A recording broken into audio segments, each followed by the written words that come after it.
Muy bien, ahora sí, ya son las 12:10, ya pasó la hora del receso. ¿Sí? Vamos entonces a empezar, ¿ya? Entonces, estamos todos dispuestos. Vamos a apagar la cámara para que no haya ningún problema con la transmisión. Sí, a veces ustedes saben que un poco eso interfiere por momentos, ¿ya? Primero, entonces decíamos, lo usual, lo común, es dar una perspectiva del enfoque que se tiene del curso, para luego ya entonces pasar propiamente a los temas.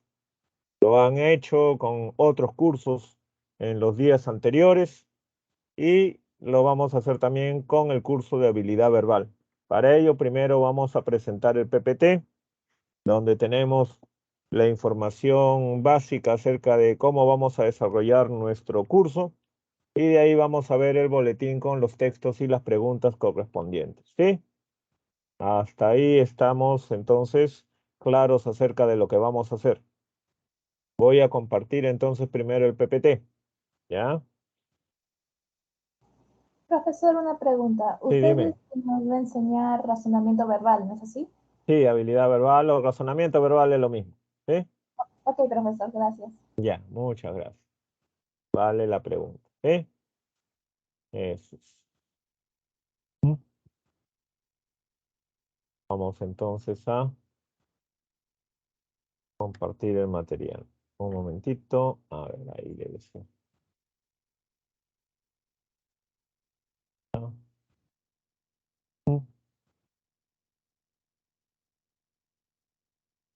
Ahí está. ¿Sí?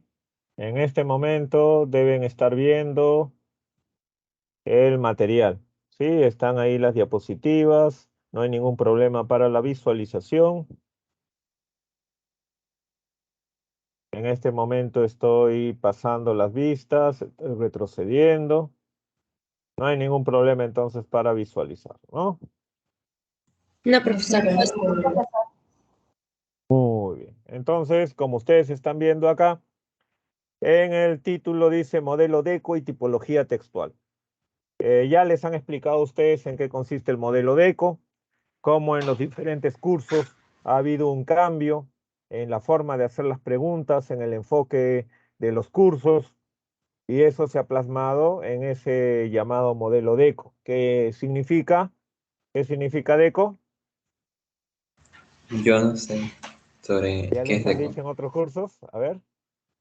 Destrezas. Destrezas Cognitivas. cognitivas, claro, destrezas cognitivas, ¿sí? Entonces lo que se está queriendo hacer en la pre es darle un enfoque más moderno a los cursos. Antiguamente, anteriormente, en la educación se privilegiaba el conocimiento memorístico. Entonces ustedes veían que hace algunos años, pues en las preguntas de San Marcos, el examen se iba mucho para el lado, pues, de la memoria, del dato, ¿no? Uno estudiaba economía, entonces tendrían que aprenderse determinados datos de economía y en el examen de admisión le preguntaban a uno, pues, ¿qué es, por ejemplo, inflación? Y uno tenía que seleccionar la alternativa que correspondiera a la definición tal como está en el libro, en el manual, lo más cercano posible, ¿sí? Pero ya en la educación desde hace bastante tiempo se tiene conciencia, pues, de que la memoria en sí no es lo más importante, ¿no? Lo importante es saber operar, saber manejar, saber producir a partir de conceptos, nociones, definiciones, ¿sí? Entonces a eso se le llama pues destrezas cognitivas. Entonces en los cursos ahora se enfatiza el desarrollo de habilidades, el desarrollo de destrezas cognitivas, la capacidad de pensar, de razonar, de sacar conclusiones. Obviamente para ello tomando como punto de partida definiciones, conceptos, nociones, fórmulas, pero como solamente una parte de todo ello, ¿no? De todo el proceso que se tiene que hacer, ¿ya? En muchos cursos el cambio ha sido bastante fuerte, ¿no? Ya en las preguntas de los exámenes de admisión de los diferentes cursos se plantean no directamente conceptos, sino se plantean situaciones, ¿no? Y ustedes tienen que razonar a partir de esas situaciones y utilizando para ello, pues obviamente, los conceptos, Entonces ahora en economía no les preguntan de frente de repente qué cosa es inflación, sino les ponen una situación. Juan Pérez, ¿no? Recibía un sueldo X en tal año, después de un tiempo, después de 12 meses, de un año, 6 meses, etcétera, se dio cuenta de que el dinero que ganaba, el sueldo que le daban, le alcanzaba para comprar menos cosas que antes, ¿no? Entonces ahí se está manifestando ¿qué cosa? A nivel de los precios. Pues se está manifestando la inflación, dice uno, ¿no? Entonces ya aplica en base a conceptos el razonamiento y uno saca conclusión, ¿sí? Entonces, como les repito, en otros cursos ha sido más fuerte, digamos, el cambio, ¿no? En el caso de habilidad verbal, nosotros el cambio lo hemos operado sobre todo en relación a los tipos de ejercicios que planteamos. Antes se planteaban ejercicios de comprensión lectora, sinónimos, antónimos, oraciones eliminadas, plan de redacción, ¿sí? Analogías, esas cosas. El problema con ese tipo de ejercicios o con la mayoría de ese tipo de ejercicios es que ellos implican trabajar con las palabras sueltas, implican trabajar con enunciados sueltos. Y en la vida cotidiana el lenguaje no se maneja así. En la vida cotidiana nosotros no nos comunicamos con palabras sueltas, ideas sueltas. Nosotros, de una manera u otra, cuando nos comunicamos en la vida real, nos comunicamos con textos. Desde un par de palabras que intercambiamos con un amigo hasta un discurso entero, todo es texto. Nosotros cuando conversamos, hablamos, intercambiamos ideas, utilizamos textos. Las palabras no están aisladas, sino que las palabras están utilizadas dentro de un contexto. El mismo texto crea su contexto, ¿sí? Entonces, por eso es que ya no utilizamos pues ejercicios de sinónimos, antónimos, oraciones eliminadas, esas cosas, porque implican trabajar con unidades menores al texto. Entonces no corresponde a lo que verdaderamente hacemos en la vida real, ¿no? Por lo tanto, ¿no? Los ejercicios antiguos, los ejercicios anteriores, no permitían el desarrollo de capacidades cognitivas reales, digámoslo así, ¿no? Entonces, por eso es que ahora en el curso de habilidad verbal solamente hacemos ejercicios de comprensión lectora. Solamente ponemos textos y ejercicios sobre los textos, porque en ellos las palabras están contextualizadas, las palabras no están sueltas, las palabras no están aisladas. El mismo texto crea su contexto para las palabras. Y como se van a dar cuenta cuando estamos desarrollando la clase, aparte, cada texto es producido en un medio social, en un contexto económico, social, político determinado, y hay que tener eso en cuenta para poder comprender los textos. Por eso es que nosotros, ¿no? Trabajamos ahora solamente con textos, ¿ya? Por eso dice acá, ¿no? En el curso de habilidad verbal, lo que nosotros trabajamos son habilidades, competencias cognitivas que se ligan con el eficiente manejo del lenguaje específicamente, ¿no? ¿Se dan cuenta? Estas competencias cognitivas nosotros las utilizamos en todo, lo utilizamos para todo. Están atravesando todo, por eso se dice que corresponden a un eje temático de carácter transversal, o sea que está presente en todo. ¿Se dan cuenta? Las capacidades cognitivas que nosotros utilizamos a la hora de leer, las capacidades que utilizamos para poder comprender los textos, son habilidades que se utilizan para todo en la vida, para comprender todo tipo de textos y para también operar eficientemente en cualquier aspecto de la vida. ¿Ya? Como dice acá también, el razonamiento de textos de diversa temática permitirá que el alumno desarrolle las destrezas que lo harán capaz de sintetizar, contextualizar, extrapolar, inferir y determinar potenciales incongruencias. Ahí se está aludiendo a las capacidades cognitivas específicas, concretas, que nosotros enfatizamos en los ejercicios de comprensión lectora. Cuando uno lee, desarrolla, aplica gran capacidad ¿no? Digamos, cantidad de capacidades cognitivas, ¿no? Pero nosotros privilegiamos esas que estamos mencionando ahí. Planteamos ejercicios donde el alumno es capaz de jerarquizar, sintetizar, contextualizar, extrapolar, inferir, determinar las congruencias, las incongruencias del texto. Las preguntas que planteamos están en relación a esas capacidades cognitivas. porque consideramos que son especialmente importantes. Y como les repito, son capacidades que uno aplica en la lectura, pero que también se necesitan para todo en la vida cotidiana. Por eso es que el curso de habilidad verbal es muy importante. Permite una reflexión acerca del manejo del lenguaje, permite el desarrollo de capacidades cognitivas indispensables para el manejo del lenguaje, para el manejo, pues, de los textos, y permite también capacitarnos, prepararnos para todo en la vida, para ser eficientes en todo aspecto de la vida. ¿Sí? Entonces, trabajamos, dice, con la modalidad de taller. Es decir, a diferencia de otros cursos, nosotros no desarrollamos temas, contenidos de carácter secuencial, ¿no? En otros cursos se desarrollan contenidos que se corresponden con los diferentes conceptos, con los diferentes constructos que se desarrollan en cada una de las ciencias, ¿no? Que se relacionan con dichos cursos, ¿no? Entonces, si llevamos un curso de biología, nosotros vemos que ahí se desarrollan de manera secuencial conceptos que son importantes dentro de la ciencia de la biología. En el caso de habilidad verbal, no. En el caso de habilidad verbal, ¿no? Como decía la diapositiva anterior, estamos trabajando desde un punto de vista transversal, es decir, estamos trabajando con cuestiones que se aplican para todo y por lo tanto no cabe esa cuestión, pues, de contenidos secuenciales. Vamos a plantear, sí, algunos aspectos de las capacidades cognitivas y de la comprensión lectora al inicio de cada sesión, pero no de la misma manera que el sílabo de otro curso, ¿ya? Trabajamos básicamente con la modalidad de taller. ¿Qué quiere decir eso? Quiere decir que nos dedicamos a ejercitarnos. El taller es básicamente una labor de ejercitación. Planteamos una serie de habilidades, planteamos una serie de capacidades y lo importante es que nosotros tratemos de desarrollar eso en los textos que planteamos, ¿no?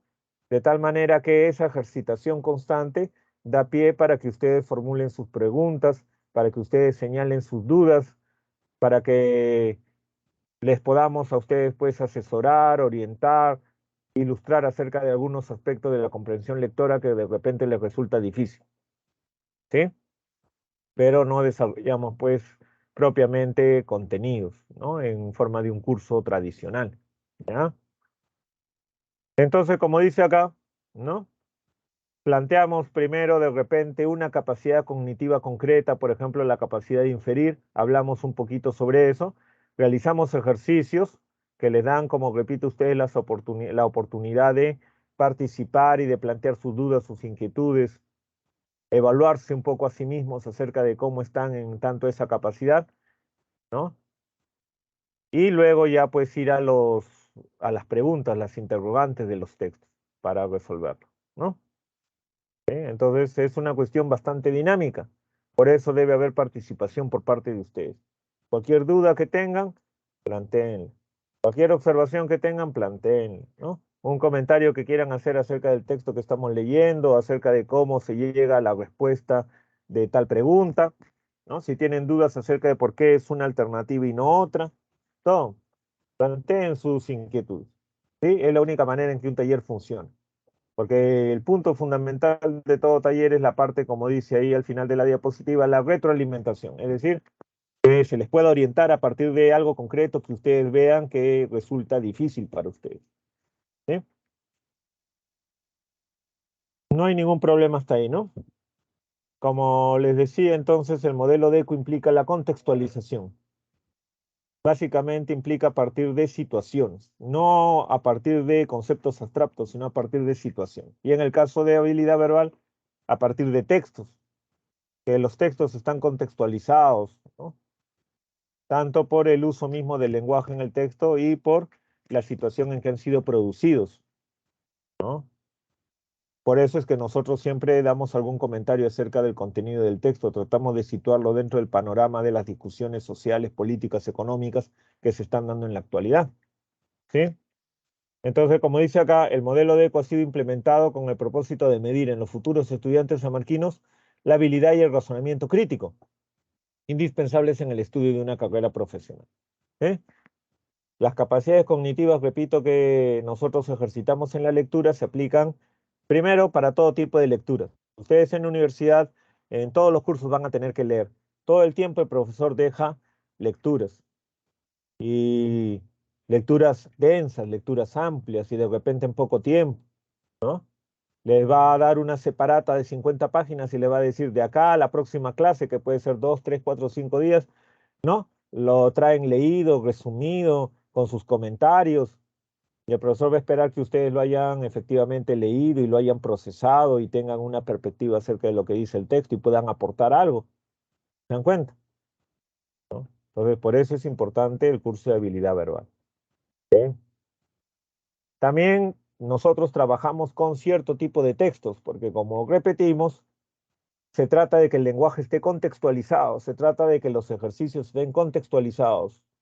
¿Sí? Entonces, nosotros vemos que en la vida cotidiana, en el contexto en el que nosotros nos movemos, hay ciertos tipos de textos que son más o menos comunes y por lo tanto resultan familiares para el alumno. ¿Sí? Antes se trabajaba mucho con textos que de repente no resultaban amigables para los estudiantes. Antes se trabajaba mucho con textos filosóficos, por ejemplo, ¿no? Lo cual resultaba un poco pesado para algunos porque para poder entender textos filosóficos hay que tener toda una serie de lecturas filosóficas previas, ¿no? Tener un panorama bastante, digamos, ¿no? Comprensivo de lo que son pues las tendencias filosóficas diversas que existen, ¿no? Entonces eso de repente producía que los alumnos respondieran equivocadamente algunas preguntas, no tanto porque no comprendían el texto en términos generales, sino porque había un problema con la cuestión filosófica, ¿no? Y eso interfería con el entendimiento, pues, ¿no? Por eso ahora se trabaja con textos, como les repito, que supuestamente son comunes para todos, ¿no? Textos que encontramos todos los días a nuestro alrededor, ¿sí? Tenemos nosotros, ¿no? Dice acá texto mixto, texto dialéctico, texto en inglés. Con esos textos trabajamos.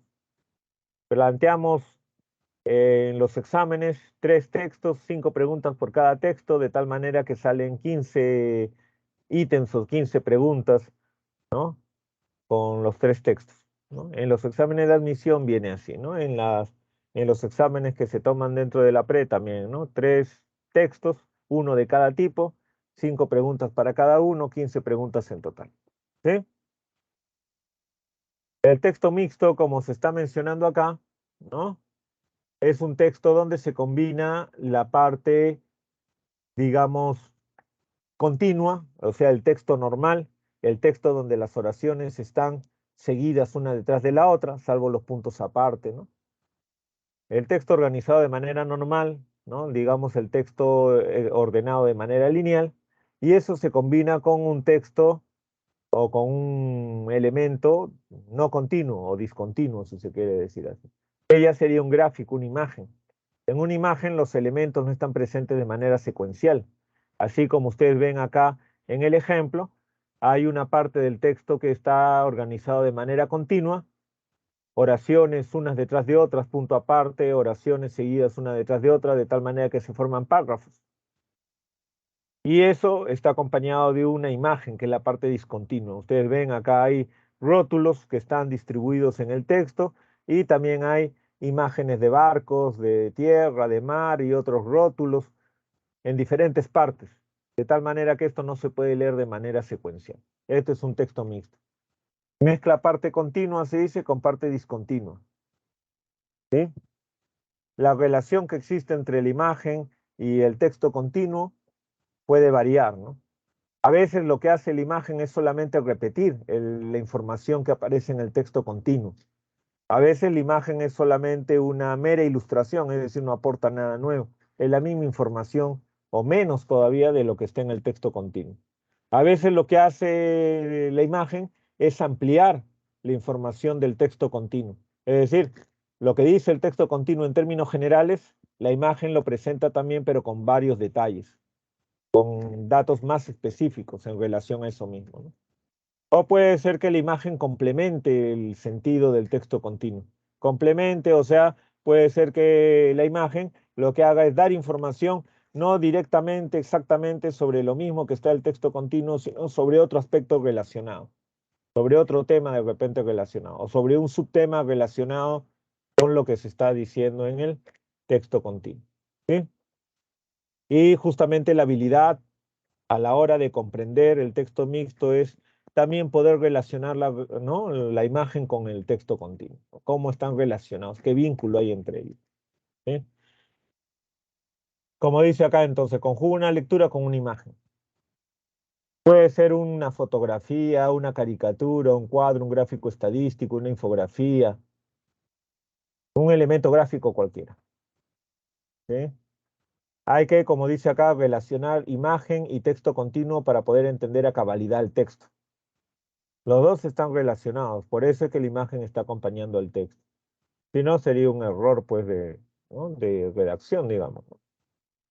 ¿Sí?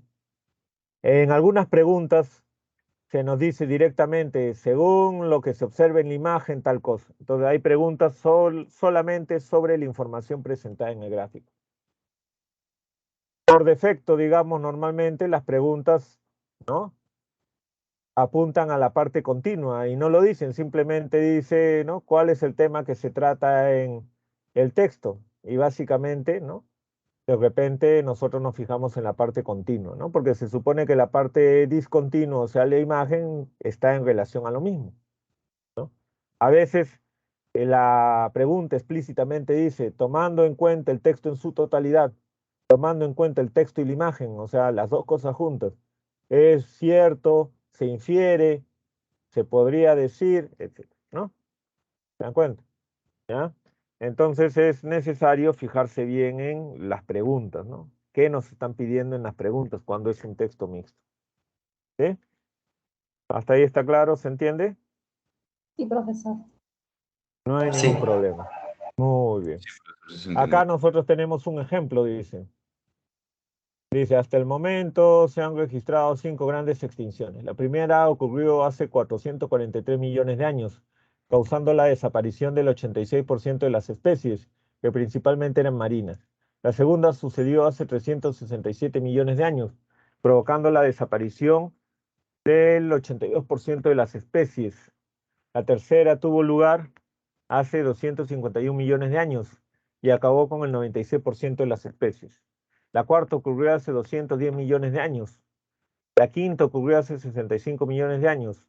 Y con ella desaparecieron los dinosaurios y muchos otros organismos. ¿Sí? Hasta ahí entonces la parte continua del texto. Esa es la parte continua, ¿no? ¿Sí? Y tenemos la imagen, ¿no? La parte discontinua. La imagen dice 5 animales ya extinguidos que nunca volveremos a ver. Nos presentan al dodo, que es un ave de lila Mauricio, el cuaga, que es un equino de Sudáfrica, el colobo rojo de Miss Waldron, que es un mono de Ghana y Costa de Marfil, la foca monje del Caribe, que es una foca de Jamaica y Nicaragua, y el delfín del río Yangtze, que es un delfín de la China. ¿Sí? Entonces vemos que el gráfico lo que está haciendo es precisar la información que está en el texto continuo, ¿no? En el texto continuo nos dicen que hay, ¿no?, registradas 5 grandes extinciones y que se perdieron, desaparecieron gran cantidad de animales en cada una, de especies en cada una. Y lo que está haciendo el gráfico es poner ejemplos, ¿no?, de 5 animales ya extinguidos, ¿no? Por las fechas vemos que corresponde a épocas recientes, o sea, ¿no?, ya es una extinción de estos 5 animales que se plantea acá, ¿no?, que prácticamente, por lógica, podemos atribuirle al ser humano, ¿no?, porque todas las fechas que aparecen acá corresponden a ya la época moderna, digamos, ¿no? ¿Se dan cuenta? ¿No? Las extinciones que se mencionan en el texto continuo corresponden, pues, a extinciones de millones de años atrás, ¿no? No hay problema hasta ahí. No, profesor. Entonces, sí, ¿algo? ¿Por ahí decían algo? Entonces dice el Que tema no, sí, central. Sí, dime, dime. que sí estaba todo claro. Ahí está todo claro, muy bien. El tema central, dice, el texto mixto es. Luego la otra pregunta dice, respecto a las grandes extinciones registradas en la historia y descritas en el texto, es incompatible sostener que Sobre los 5 animales escritos mostrados en la imagen podemos inferir que hay 3 preguntas acá. Una sobre jerarquía, otra sobre lo que es compatible e incompatible, y la otra sobre la inferencia. A ver, así piensen primero. Y en el chat nomás pueden poner cuáles son las respuestas de esas 3 preguntas, para luego comparar, para luego también de repente participar con alguna observación. ¿Sí?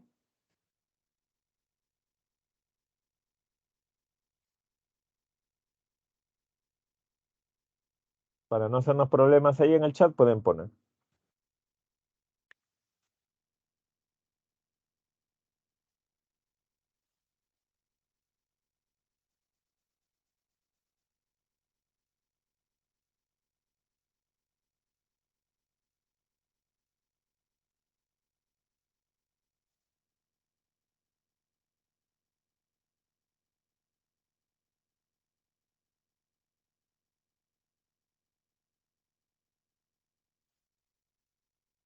Por ahí están respondiendo, por ejemplo, gracias Martín.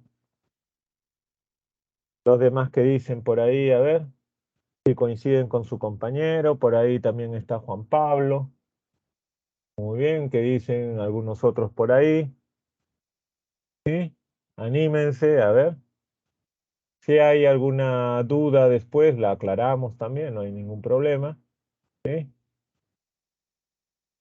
La idea es participar. Joshua también, muy bien. Vemos que en algunas no hay un concepto absoluto, ¿no? Hay en algunas de las preguntas aparentemente ya una idea bastante clara, pero en otras preguntas parece que no hay un consenso absoluto, ¿no? Danilo también.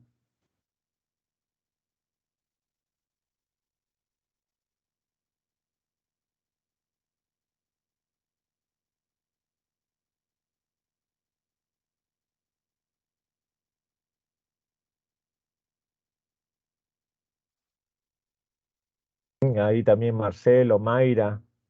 ¿Sí? La mayoría está coincidiendo, ¿no? La mayoría está coincidiendo. Por ahí alguna discrepancia que ven algunos, ¿no?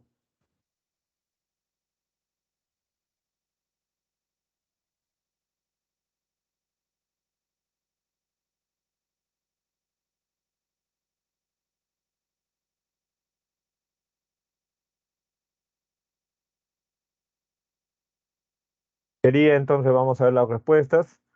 A, B, A. Que la mayoría ha respondido igual, ¿no? A, B, A. El tema central del texto mixto es las 5 grandes extinciones de la historia y los 5 animales extintos. En la siguiente pregunta, lo incompatible es sostener que en todos los casos los porcentajes superan el 50%. Y sobre los 5 animales extintos mostrados en la imagen, podemos inferir que 2 de los animales extintos fueron de hábitat acuático, ¿no? Hábitat acuático, ¿no? ¿Sí? Hasta ahí está claro. No hay ningún problema entonces, ¿no?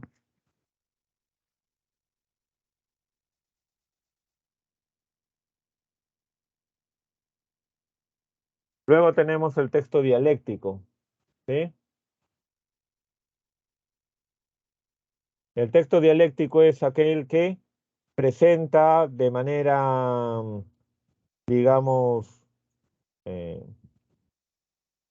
textual una situación concreta, digamos, de debate, de diálogo, ¿sí? Por eso le llaman texto dialéctico, porque la dialéctica tiene que ver directamente con la conversación, con el diálogo. En un diálogo hay un ir y venir, hay el planteamiento de una postura por parte de uno y el planteamiento de la postura contraria por parte del otro muchas veces, ¿no? Hay una discusión ahí, ¿no? Pero el texto dialéctico es el que busca encarnar, busca representar, valga la redundancia textualmente, esa situación real, ¿no?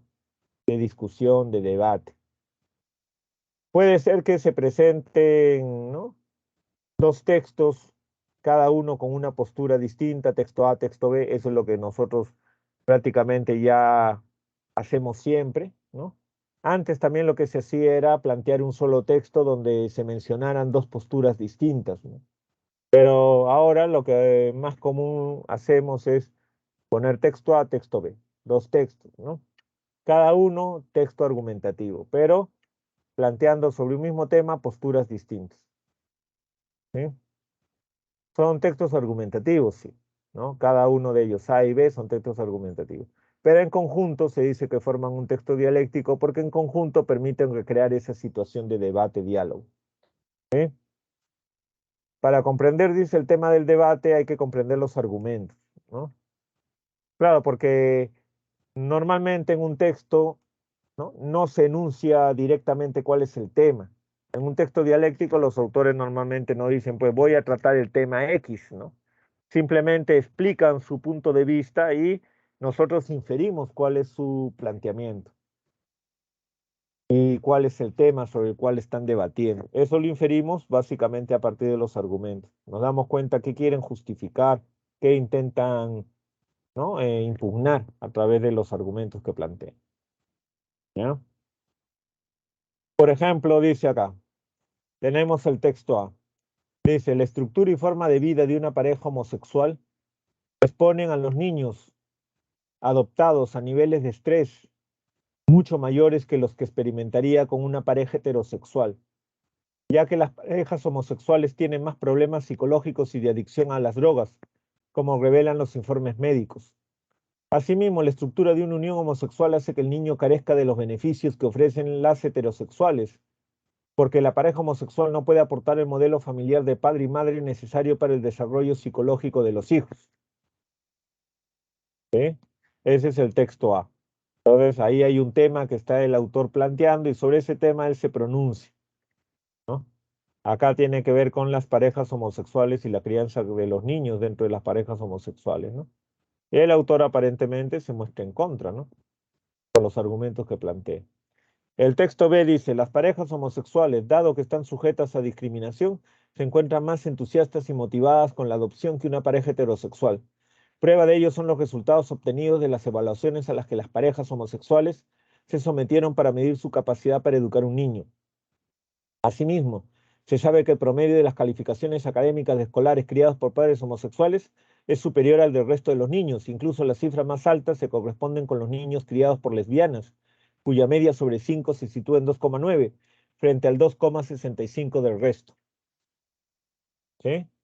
Entonces vemos que el autor del texto B se está pronunciando aparentemente sobre lo mismo, menciona también homosexualidad, parejas homosexuales, menciona también la crianza de los niños dentro de esas parejas homosexuales, ¿no? Y el autor, por los argumentos que da, aparentemente, ¿no? No le ve problemas a, ¿no? a criar niños dentro de parejas homosexuales, ¿no? Entonces ahí hay un contraste, hay dos puntos de vista sobre un mismo tema que están en pugna, ¿sí? ¿Está claro? Igual, hay tres preguntas. La primera dice, la disidencia en el texto dialéctico gira en torno a la disidencia, o sea, el tema polémico, el tema que genera oposición, el tema que genera controversia, ¿no? El sinónimo contextual del verbo tener que aparece en el texto A. De acuerdo con el texto B, si las parejas homosexuales estuvieran exentas de discriminación,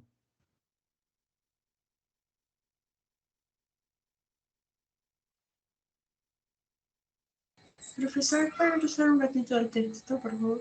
ya, a ver, vamos a ver. Aquí está. Ahí tenemos los dos textos.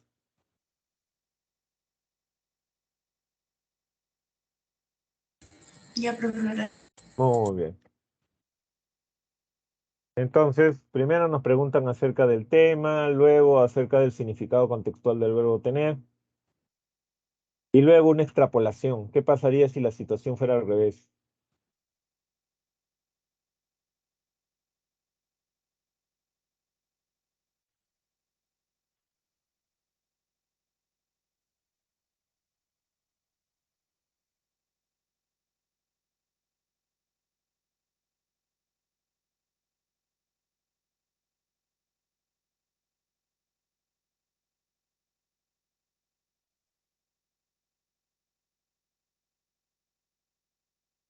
¿Qué dicen entonces en el caso de estas tres preguntas?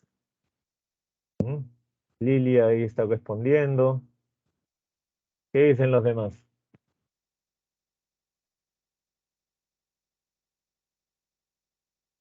¿Mm?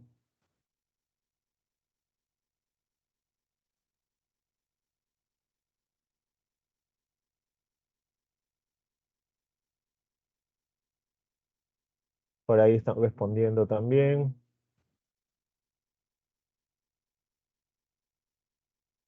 Marina.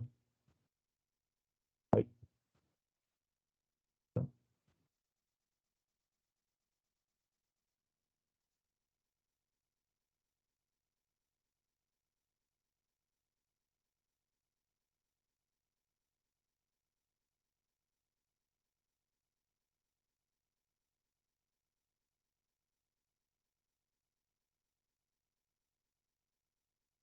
ahí ya está Andrea también respondiendo. Vamos a ver, entonces,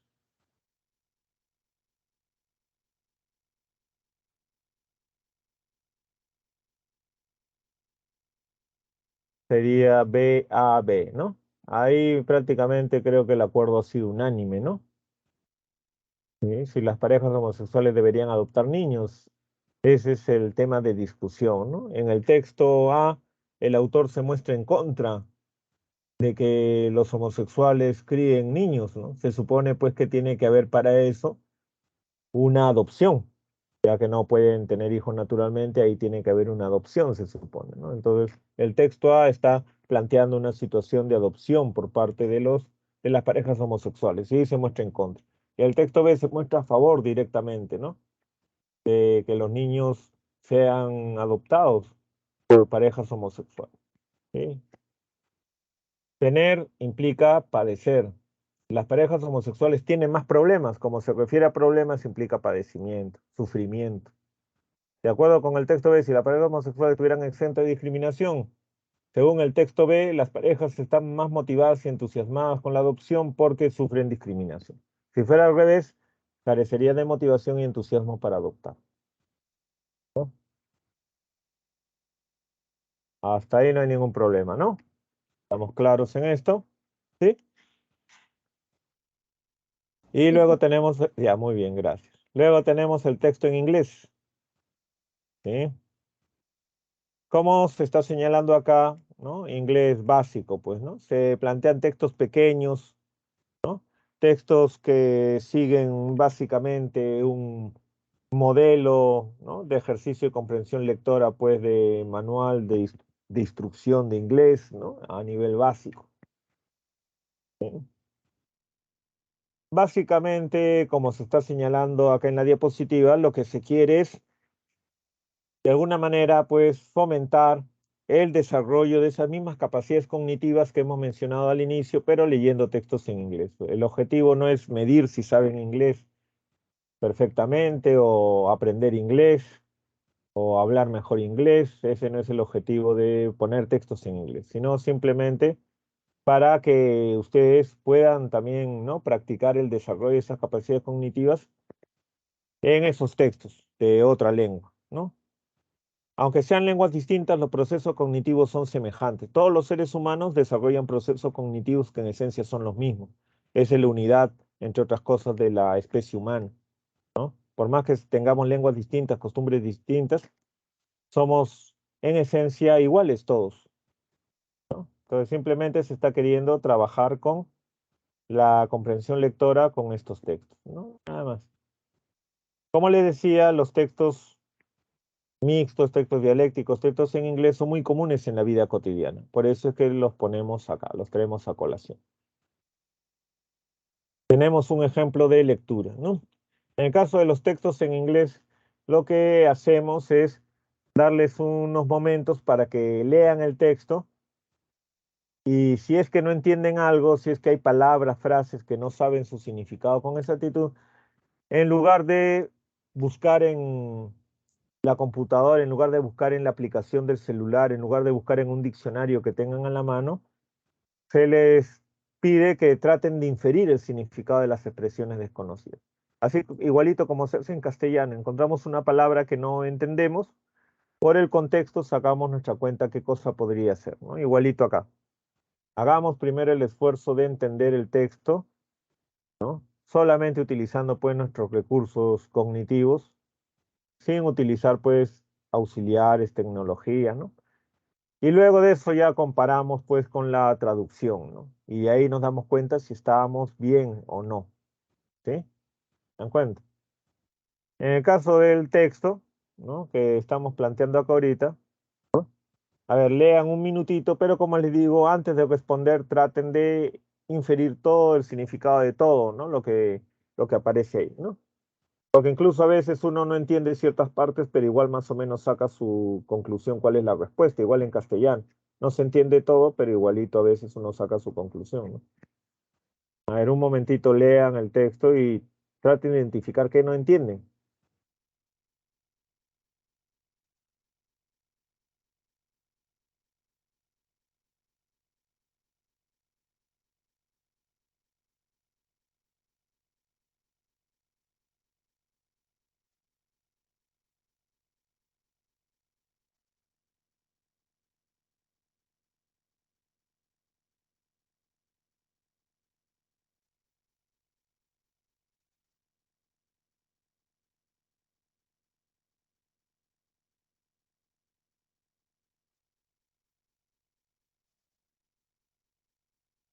Nos dice el texto, los eclipses pueden ocurrir cuando el Sol, la Luna y la Tierra se alinean. Los eclipses lunares solo pueden ocurrir durante la fase de luna llena, cuando la Luna y el Sol están en lados opuestos de la Tierra.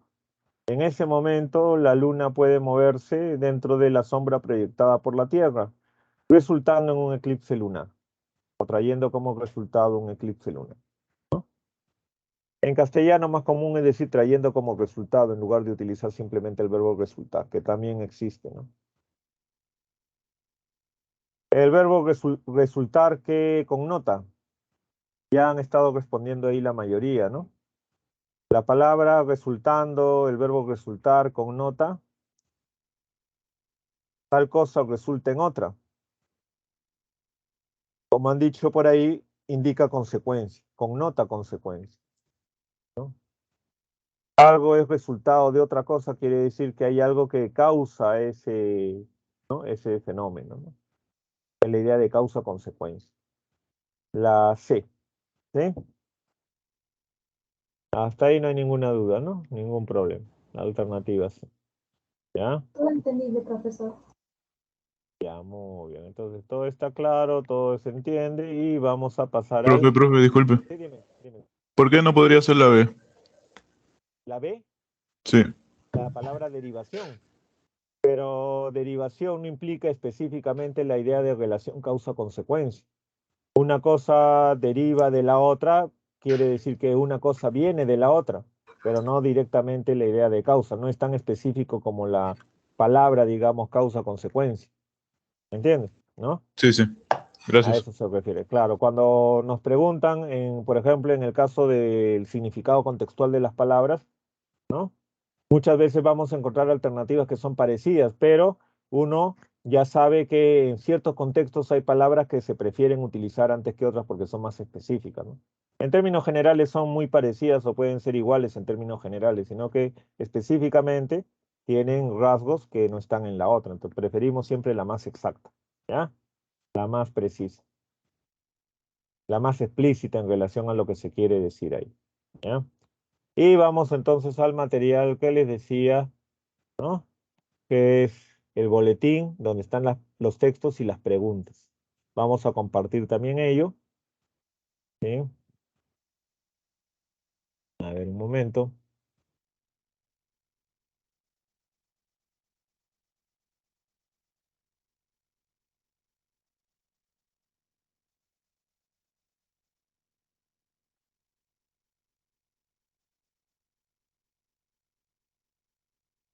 Muy bien, entonces ya tenemos a la vista el material del boletín. Estoy avanzando las páginas para que podamos comprobar que no hay ningún problema, ¿sí? La parte inicial es la misma que hemos planteado en las diapositivas. Ahora estoy retrocediendo para que se compruebe que está funcionando todo ok, ¿sí?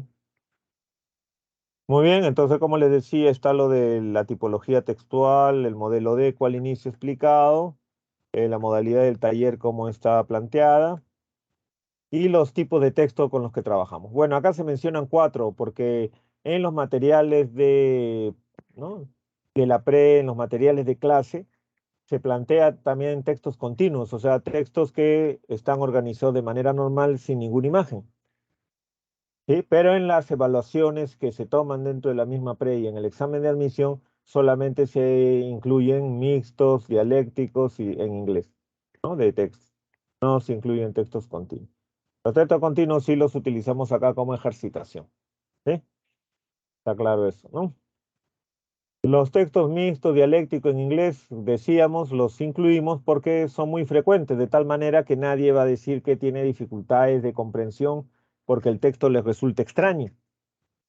Porque a veces es eso, ¿no? A veces lo que impide un poco la comprensión es el formato del texto.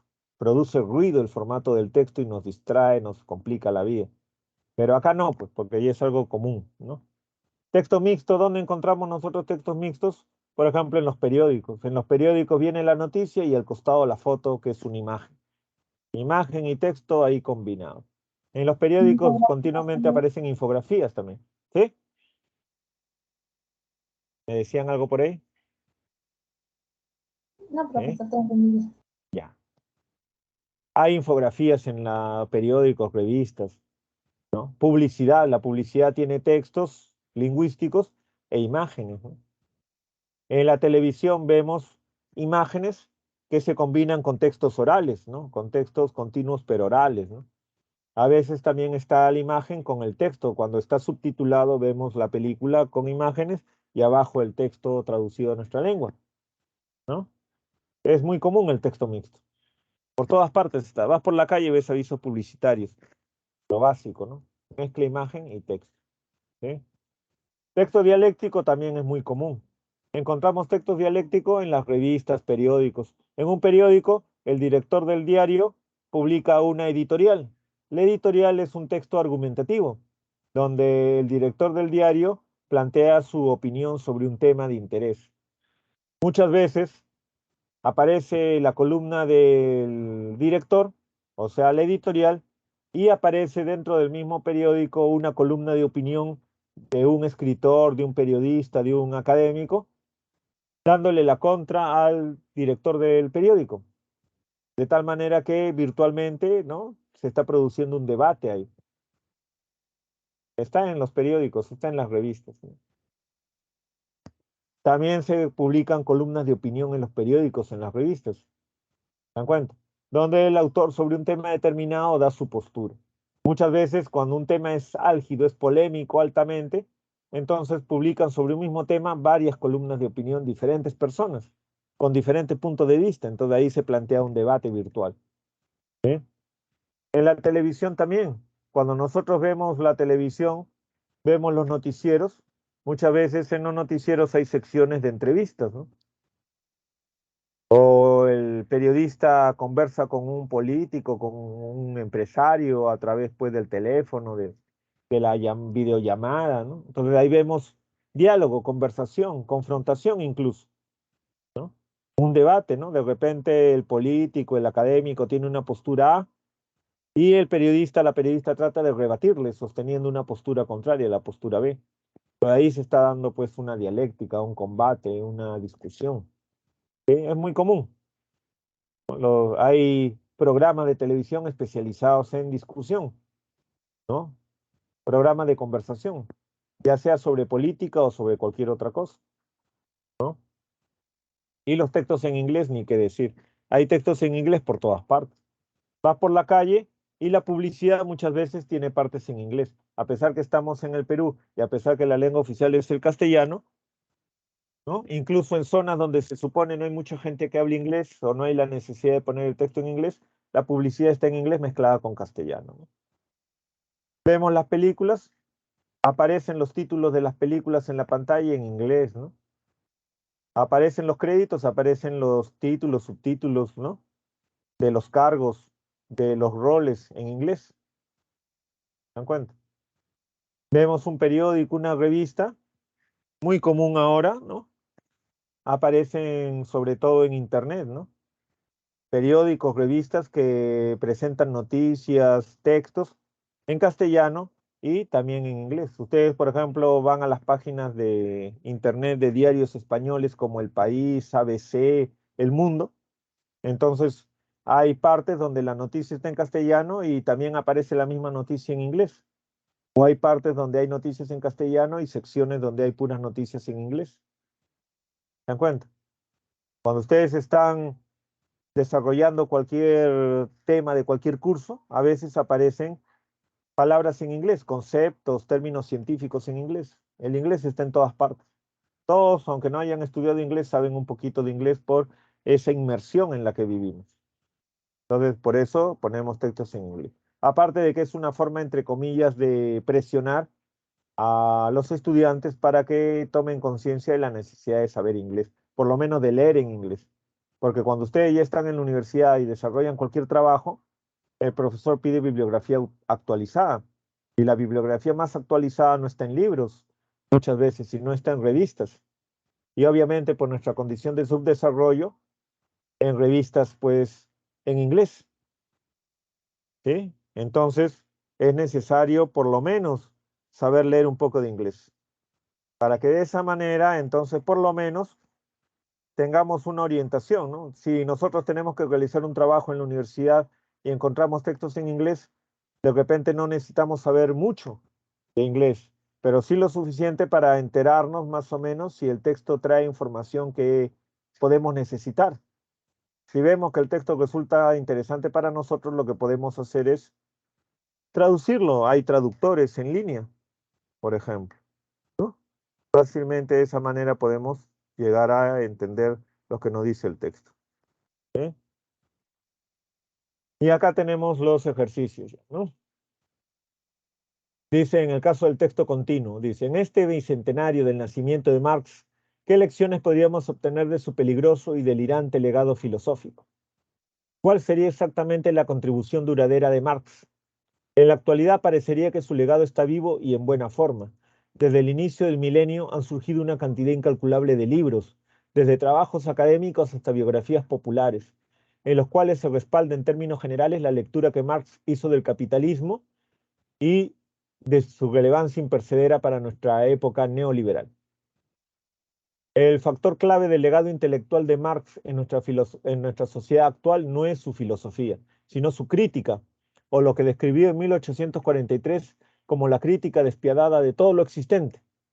Despiadada tanto en el sentido de no temer los resultados a los que conduzca, como en el de no temerle al conflicto con aquellos que detentan el poder. Marx escribió en 1845, los filósofos solo han interpretado el mundo de varias maneras. El punto es cambiarlo. Nos hemos acostumbrado al mantra entusiasta que señala que para efectuar un cambio social tenemos que cambiar nosotros. Sin embargo, no basta el pensamiento racional o tolerante, pues las estructuras del privilegio, por ejemplo, la de lo masculino y la jerarquía social, ya distorsionaron las normas del pensamiento, incluso el lenguaje que utilizamos. Cambiar esas normas implica cambiar los cimientos mismos de la sociedad. Citando a Marx, un orden social nunca se destruye antes de que se hayan desarrollado todas las fuerzas productivas para las que es suficiente, y las nuevas relaciones superiores de producción nunca reemplazan a las previas antes de que hayan madurado las condiciones materiales para su existencia dentro del marco de la sociedad anterior. Podría decirse que la transición hacia una sociedad nueva donde el valor de un individuo finalmente sea determinado por las relaciones interpersonales y no por las relaciones con el capital, ha demostrado ser una tarea bastante complicada. En tal sentido, Marx no ofrece una fórmula universal para promulgar el cambio social. No obstante, sí ofrece una poderosa prueba de fuego intelectual para ese cambio, y ahí radica su vigencia actual. ¿Sí? ¿Hasta ahí está claro? ¿Se entiende el texto? ¿No hay ningún problema? Todo bien, profesor. Todo bien, ¿no? Muy bien. Cualquier duda sobre las referencias, sobre los conceptos, algún comentario también, ¿no? Interesante el texto sobre Marx, ¿no? Ahora que tanto lo demonizan, digámoslo así, ¿no? El tema central del texto, ¿cuál sería según eso? ¿De qué está hablando este texto?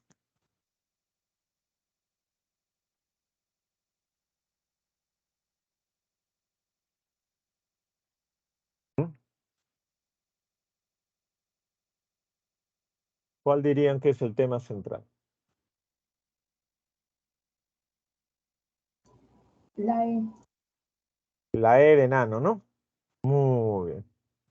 Eso ya lo vamos a ver después con detalle cómo se encuentra el tema de un texto, pero normalmente el primer párrafo sirve de introducción. Entonces, en el primer párrafo normalmente el autor nos da a entender cuál es el tema que va a tratar y trata de despertar el interés del lector sobre ese tema. Entonces, al inicio del texto, justamente el autor se pregunta acerca de cuál es el legado de Marx, cuál es la contribución duradera de Marx para esta época, ¿no? Entonces, ahí está dando a entender que quiere hablar de la trascendencia de Marx, el aporte de Marx, lo que nos llega hasta nosotros de Marx y que puede sernos útil o puede ser interesante para nosotros. ¿Sí? La 1, la E. 2, de la cita, los filósofos solo han interpretado el mundo de varias maneras. El punto es cambiarlo. Es posible deducir que, esa es la famosa frase de Marx, no solamente hay que interpretar el mundo, hay que cambiarlo.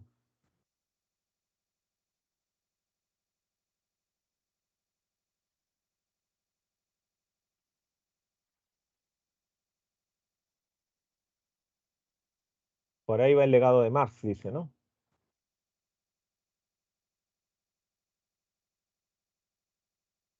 ¿Mm? ¿Cuál será? ¿Qué Creo que creen? yo creo que es la C. La C. La C de No sé, casa. profe, no sé. La C, claro, ¿no? Privilegia la acción. Como da a entender en el texto, lo importante de Marx no es que haya pues hecho una filosofía imbatible, ¿no? Sino que despertó, ¿no? En, digamos, grandes masas de la población la idea pues de que la filosofía es criticar la sociedad, criticar lo injusto para tratar de cambiarlo, buscar una solución, buscar una salida. Respecto a las estructuras de poder que se hacen manifiestas socialmente, es incompatible sostener que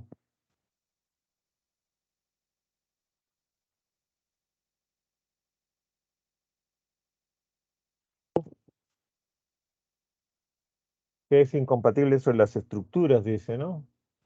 De poder.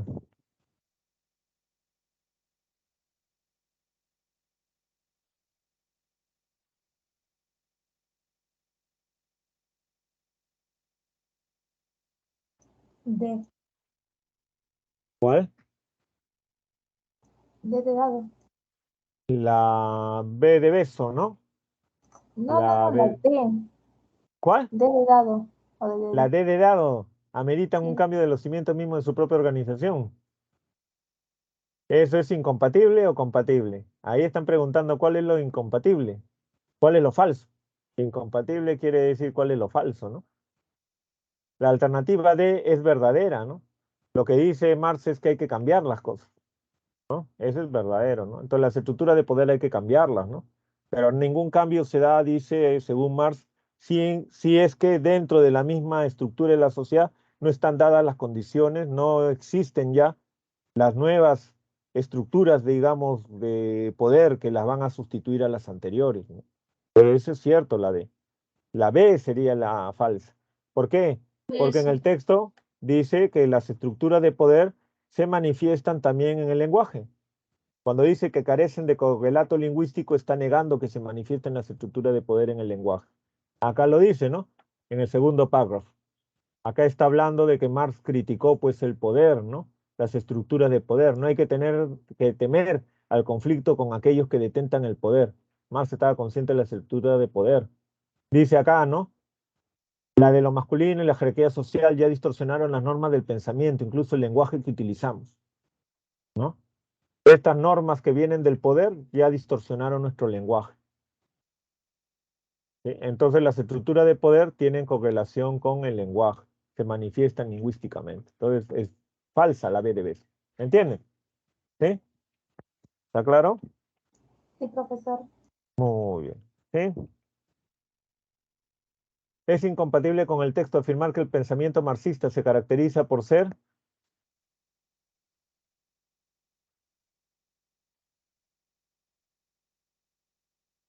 Dices falso sobre el pensamiento marxista. Profesor, ¿podría darnos un A ver, dime. contexto de qué es taxativo?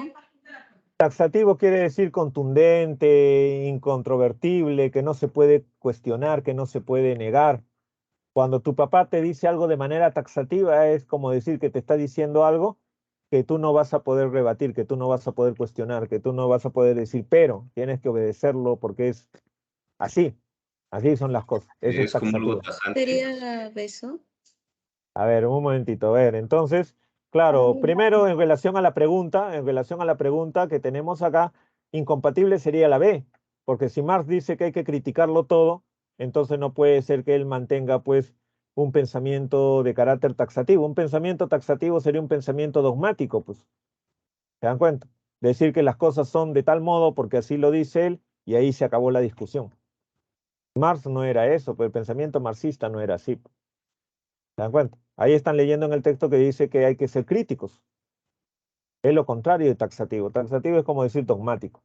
Por ahí algún jovencito estaba haciendo un comentario y se traspapeló, digamos, se solapó con lo que estaban diciendo también otros compañeros. Pero alguien quería decir algo por ahí aparte. Taxativo es similar a tajante, algo así.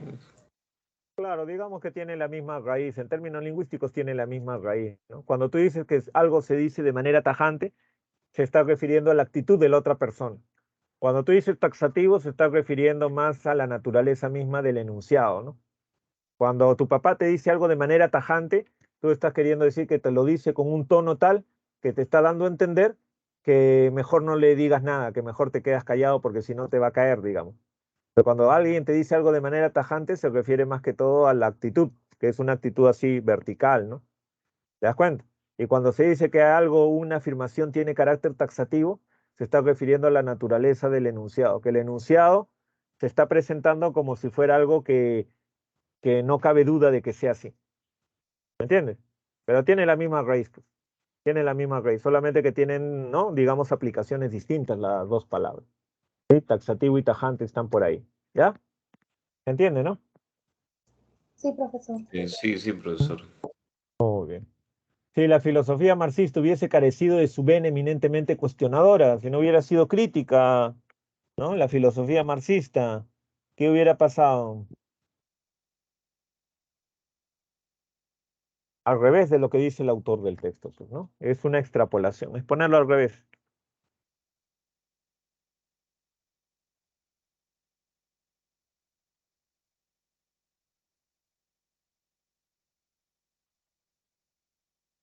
¿Avión? La alternativa A, ¿no? Muy bien, la A de avión. En el texto el autor dice que lo que verdaderamente trasciende de Marx no es su filosofía en sí, digamos, ¿no? O sea, si es verdadera su filosofía en sí. Lo que trasciende de Marx es esa actitud de cuestionamiento, ¿no? Por eso cita, ¿no? Que todos los filósofos anteriores han querido entender la realidad, pero lo importante es transformarla, ¿no? ¿Ya? Esa idea de buscar el cambio, ¿no? Eso es lo trascendente de Marx, ¿no? Claro, ustedes si se dan cuenta, hace no mucho tiempo que ha habido un aniversario, si mal no me equivoco, pues del nacimiento de Marx, entonces han salido varios artículos en los periódicos, sobre todo españoles, ¿no? Y bueno, en general de otros países, Europa, Estados Unidos. Acá no, acá no.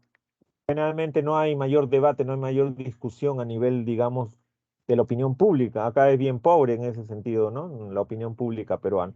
Pero, ¿no? Hace poco tiempo hubo un aniversario de Marx y salió en diferentes periódicos comentarios, ¿no? Y justamente el debate actual sobre Marx gira en torno a eso. Hay muchos que niegan por completo el valor de la filosofía de Marx porque dicen pues que la Unión Soviética cayó, que Cuba es un fracaso, que Venezuela se ha ido al diablo, que la filosofía marxista no ha tenido ningún éxito en ningún lugar del mundo, ha funcionado y que por lo tanto no sirve para nada, es pura mentira, ¿no? Y hay otros que dicen que, bueno, la aplicación concreta del marxismo en la Unión Soviética y sus satélites no prosperó, pero eso no quiere decir que el pensamiento de Marx no sea válido en sí mismo, ¿no? Pero hay un debate también en torno a eso, ¿sí? En torno al valor de la filosofía de Marx. Por eso es que el autor está diciendo eso, ¿no? Más allá de que sea cierta su filosofía o no, porque como no ha obtenido éxitos concretos, uno podría pensar de que es incorrecta su teoría. Más allá de eso, lo que vale es la actitud de la filosofía marxista, dice, ¿no? El texto siguiente ya es un texto mixto. Tiene su gráfico, acá ustedes ven un cerebro humano, ¿no? Con el señalamiento de diferentes partes, ¿no?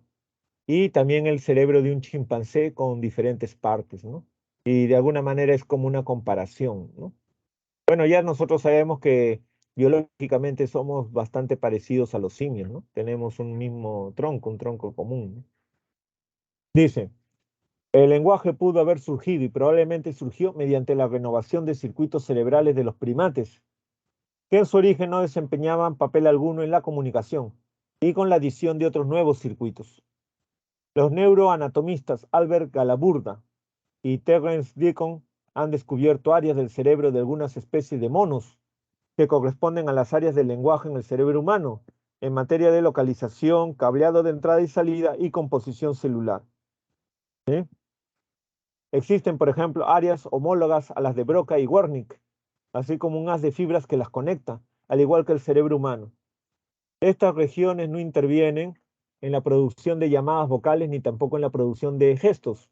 Según parece, los monos utilizan la región homóloga al área de Wernicke y otras zonas colindantes para reconocer secuencias de sonidos y para discriminar las llamadas de otras especies de monos que las de la propia especie. Las regiones homólogas al área de Broca intervienen en el control de la musculatura de la cara, la boca, la lengua y la laringe. Y algunas subregiones de esta zona reciben conexiones de otras áreas del cerebro dedicadas a la audición, el sentido del tacto, en la boca, la lengua y la laringe, así como de otras zonas en las que converge información procedente de todos los sentidos. Nadie sabe con certeza por qué los monos exhiben esta organización cerebral, que presumiblemente estuviera ya presente en el antepasado común a primates y humanos, pero es muy posible que esta forma de organización haya brindado a la evolución elementos necesarios para configurar los circuitos adecuados para el lenguaje humano, explotando tal vez la confluencia en estas regiones del cerebro de señales vocales, auditivas y de otras clases. ¿Sí? ¿Está claro? ¿Se entiende hasta ahí el texto en su parte continua? Sí, profesor. Muy bien. Y el texto en su parte discontinua, este gráfico, como decíamos, de alguna manera implica pues una comparación, ¿no? Que está en relación directa a lo que está explicando el texto. Nos dice el texto en su parte continua que el cerebro humano y el cerebro de ciertas especies pues, de monos tiene áreas, ¿no?, parecidas, áreas que en el humano están directamente relacionadas con la producción del lenguaje articulado y que en el mono aparecen también, pero que no están vinculadas directamente con el lenguaje articulado porque los monos no lo poseen, sino están relacionados con otros aspectos que tienen que ver, sí, con el aspecto sonoro y también de alguna manera se conectan estas regiones con otros sentidos. ¿Se dan cuenta? ¿No? Entonces, lo que está tratando de hacer acá, ¿no?, el gráfico es darnos información que permita comprender la premisa que los que realizaron esta investigación que se menciona acá están asumiendo, ¿no? La premisa de estos investigadores, la premisa que ellos están asumiendo es que de alguna manera nosotros hablamos porque hemos reconfigurado en nuestro cerebro áreas que estaban en otros animales, ¿no?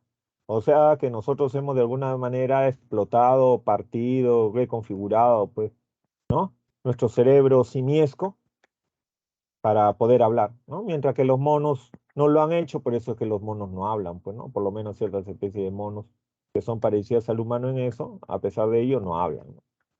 ¿Sí? ¿Está claro? ¿Se entiende? Muy bien.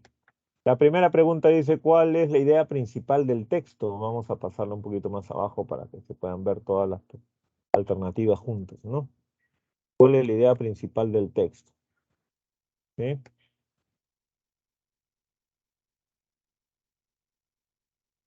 ¿Qué dirían? A ver, ¿cuál es la idea principal?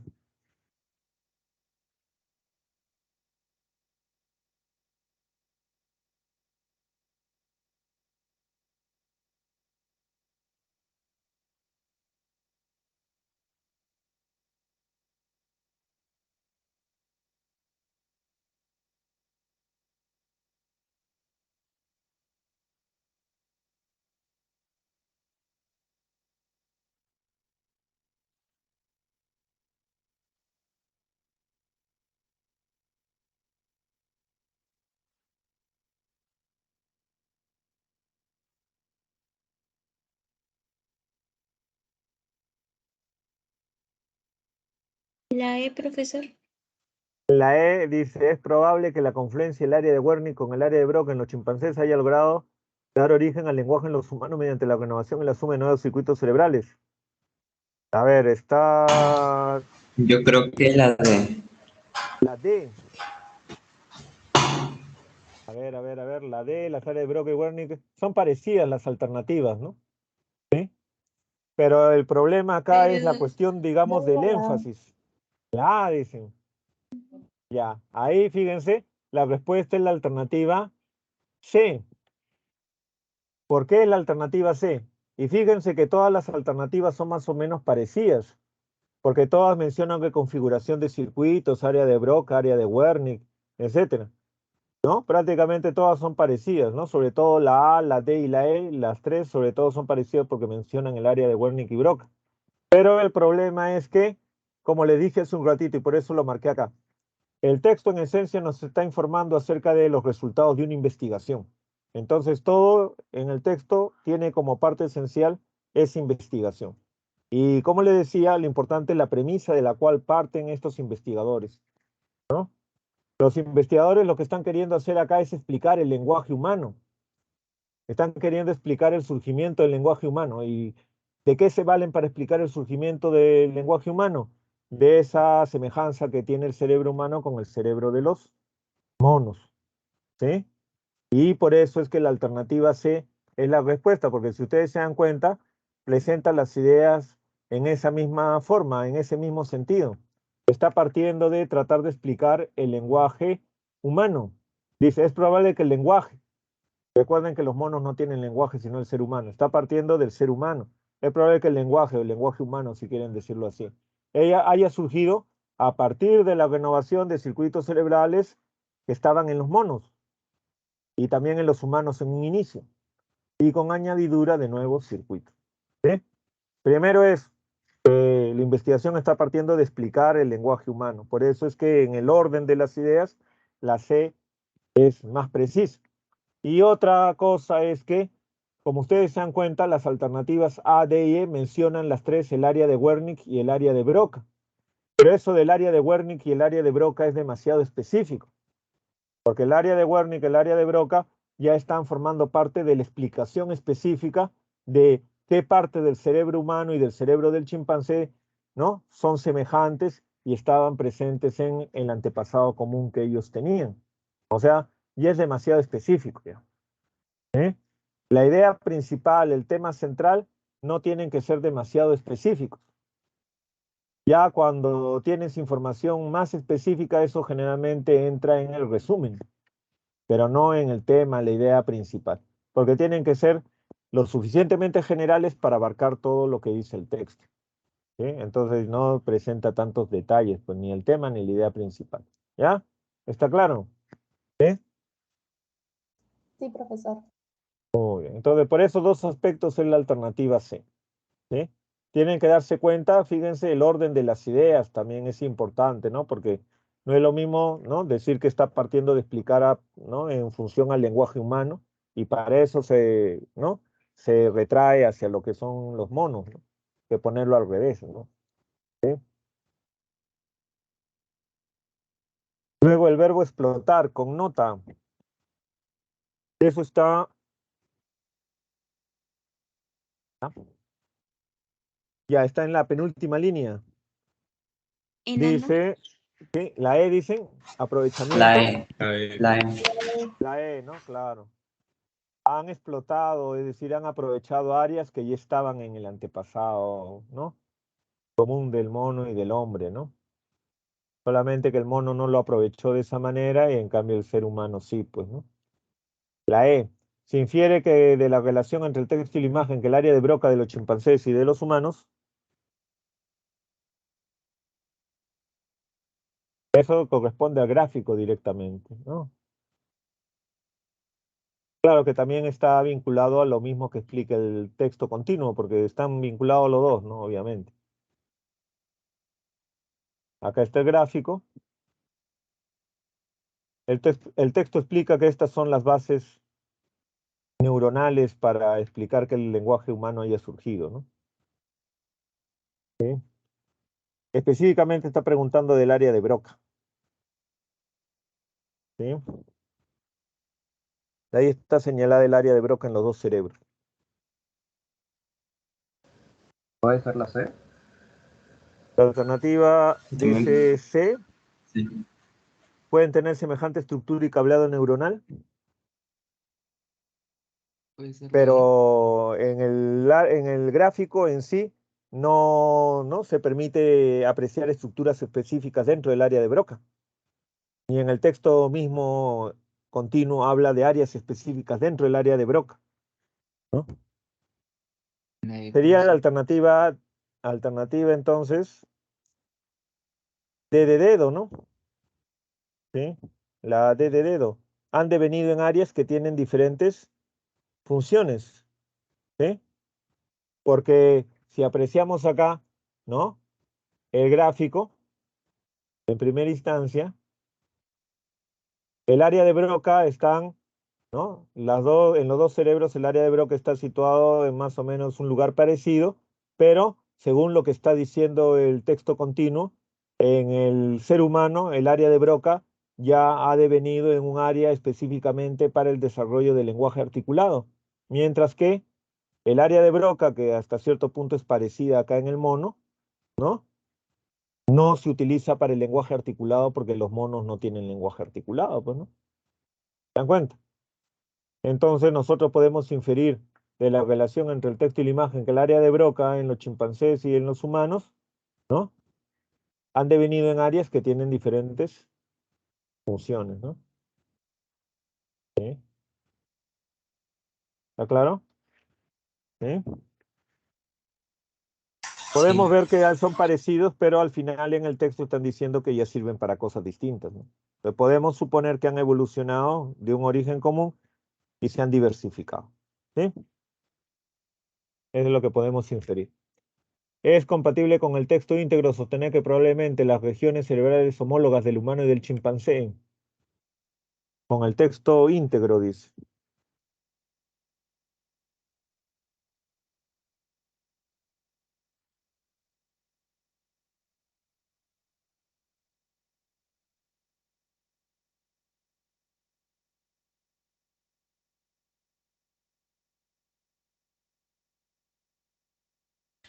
La E. La E de enano, ¿no? Debieron haber tenido el mismo emplazamiento en el ancestro común, ¿no? En el texto, bueno, en el gráfico, claramente se ve que como, a pesar de que son dos especies ya distintas, el área de Broca está en el mismo sitio, el área de Wernicke más o menos está en el mismo sitio, entonces, si vienen de un ancestro común, lo más probable es que hayan tenido un emplazamiento común, ¿no? Un mismo emplazamiento. ¿Sí? Y también lo de entender en el texto continuo, ¿no? De que hay una vinculación entre el cerebro primitivo del hombre, el cerebro pues del mono, ¿no? Y que luego eso sí se diversificó, ¿no? Todo eso está también sugerido ahí. 5. Si se descubriera que los cetáceos, por ejemplo, delfines y ballenas, también poseen áreas homólogas como las de Broca y Wernicke en la misma ubicación, entonces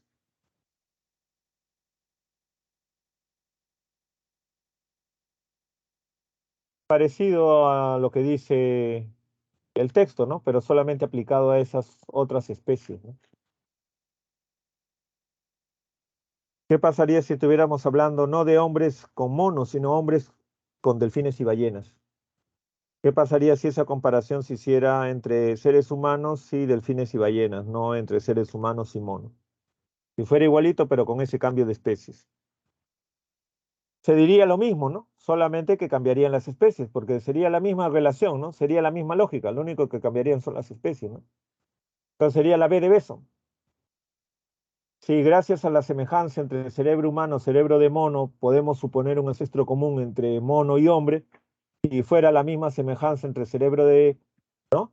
Digamos, hombre y cerebro de cetáceo, delfín, ballena, podríamos suponer que hay un ancestro común también. Es la misma lógica. ¿Sí? ¿Está claro? No hay problema, ¿no? Sí, está claro. Ya, me dicen cualquier duda acerca de las alternativas, ¿ah? Porque puede ser que tengan alguna duda, me dicen, ¿no? No hay problema. En el texto dialéctico tenemos acá también los ejemplos. Dice, Los plásticos son uno de los materiales más versátiles y eficientes en uso. Contribuyen significativamente a las principales metas del desarrollo sostenible. Progreso social. Los plásticos proveen de productos asequibles que brindan a las personas la oportunidad de acceder a altos estándares de vida, cuidado médico e información. Desarrollo económico. La creciente cadena industrial de plásticos emplea a más de 1.5 millones de personas y genera ventas por encima de 157 billones de euros, solo en Europa. Protección ambiental. Ayudan a economizar recursos fósiles y energéticos. Además, previenen la contaminación de agua y alimentos. ¿Sí? En cuanto al impacto ambiental, los plásticos solo consumen el 4% del petróleo mundial. Los productos plásticos en uso ahorran petróleo. 100 kilogramos de piezas plásticas instaladas en automóviles reducen el consumo de combustible en casi 12 millones de toneladas cada año y reducen las emisiones de CO2 en 30 millones en el mismo periodo. Así, después de su uso, pueden ser reciclados o emplearse como un combustible alternativo. También hay que tener en cuenta que las energías renovables se fundamentan en plásticos, paneles solares, turbinas de viento, etc. ¿Sí? ¿Está claro? Se entiende el texto, ¿no? Es un texto argumentativo, ¿no? Al ser dialéctico ambos, A y B en conjunto, entonces cada uno es un Habla. texto argumentativo. Sí. ¿Sí? Son textos argumentativos los dos, ¿no? Acá se está mencionando los plásticos, ¿no? El uso de plásticos. Y sobre el uso de plásticos, el autor se está pronunciando a favor. Porque creemos que eso quiere decir que él tiene una postura a favor del uso de plásticos, ¿no? Y da una serie de razones concretas, ¿sí? En términos generales, contribuyen los plásticos al desarrollo sostenible, dice. Y de manera más específica, contribuyen al desarrollo sostenible en todos estos aspectos concretos. Aspecto social, ¿no? El desarrollo económico y en protección ambiental, cuanto a protección ambiental, ¿no? ¿Sí?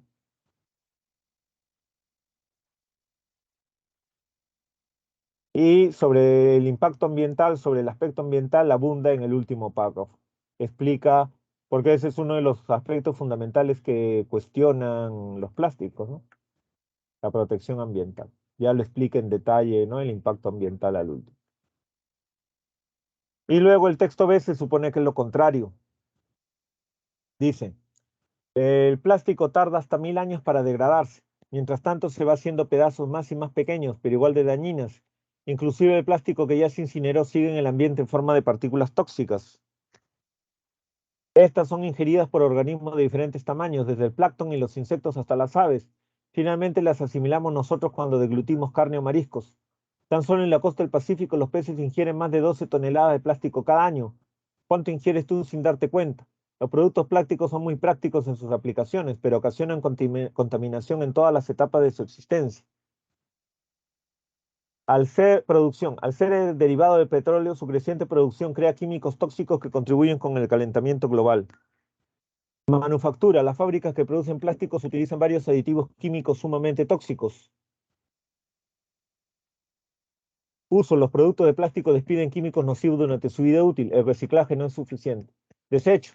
El plástico se tira cuando se le acaba la vida útil, generando basura. Una cantidad de esta cabe en el mar, otra en los desiertos y otra en los espacios abiertos, donde el viento la deposita. ¿Sí? Como hemos dicho para el caso de los textos argumentativos en las diapositivas, ¿se acuerdan? A través de los argumentos uno puede deducir cuál es el tema, la postura del autor. ¿Sí? Entonces el autor está dando argumentos en contra del plástico, suponemos que está en contra entonces del uso del plástico. Demora mucho en degradarse, por ejemplo, es un argumento en contra. Contamina con partículas tóxicas todo el medio ambiente, no importa cuánto intente reciclarlo, lo cual a su vez contamina pues toda la cadena alimenticia, ¿no? Básicamente por la contaminación, ¿no? Y dice que ya en detalle esta contaminación se da en todas las etapas de la existencia del plástico, no solamente en la etapa final del plástico está la contaminación, sino en todo, desde su producción misma. ¿Está claro? Entonces la primera pregunta es la idea principal, ¿sí? Todo claro, ¿no? ¿Cuál es la idea principal?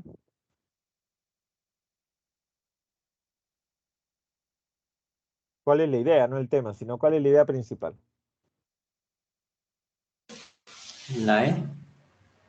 La E, los proplásticos sostienen que los beneficios de este producto deberían considerarse su reeducación en planeta que propugnan los antiplásticos.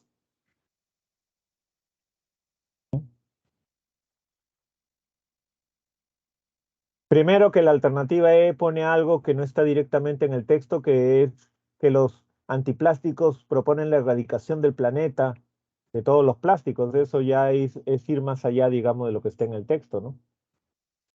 Y son dos textos distintos, así que la La D. estructura de la idea principal debe rescatar las dos cosas, ¿no?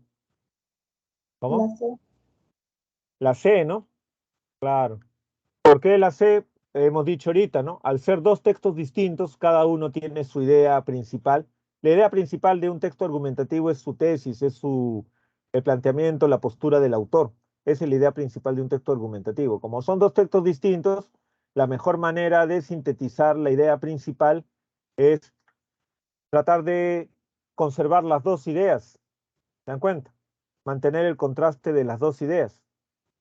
¿Sí? Por eso es que la C es la mejor respuesta, ¿no? Es la idea principal porque preserva de manera equilibrada las dos posturas, porque son dos textos distintos, ¿sí? Las otras alternativas están poniendo una, digamos, postura por encima de la otra, aparte de que ponen detalles que o no se dan en el texto o son demasiado específicos, ¿sí? ¿Se dan cuenta? Sería la alternativa C. Es lo suficientemente general y abarca de manera equilibrada los dos textos, ¿sí? Si es que tienen alguna duda acerca de las otras alternativas, me dicen, porque puede ser que les parezca que es otra, entonces lo discutimos más, no hay problema, ¿ya? No se inhiban, ¿ya? Si es que hay alguna dificultad, ¿ya? La pregunta 2. En el texto A, el adjetivo asequible tiene el sentido contextual de, y en el texto B, el verbo derivar, ¿qué implica? La B. La B, ¿no? Asequible significa que uno puede acceder a ello, ¿no? O sea, los plásticos son baratos, entonces todo el mundo puede comprar cosas de plástico, ¿no? Y derivar significa origen, que viene de otra cosa. Derivar implica la idea de que viene de otra cosa anterior. Los plásticos son derivados del petróleo. Los plásticos se hacen a partir de productos del petróleo, ¿sí? Por eso que son tan contaminantes, ¿no? Porque el petróleo en sí es un agente contaminante, ¿no? ¿Se dan cuenta? ¿No? Es de la paradoja, ¿no? El petróleo es contaminante y para poder utilizar el petróleo, por ejemplo, convertirlo en gasolina que no sea tan contaminante, hay que sacarle los contaminantes.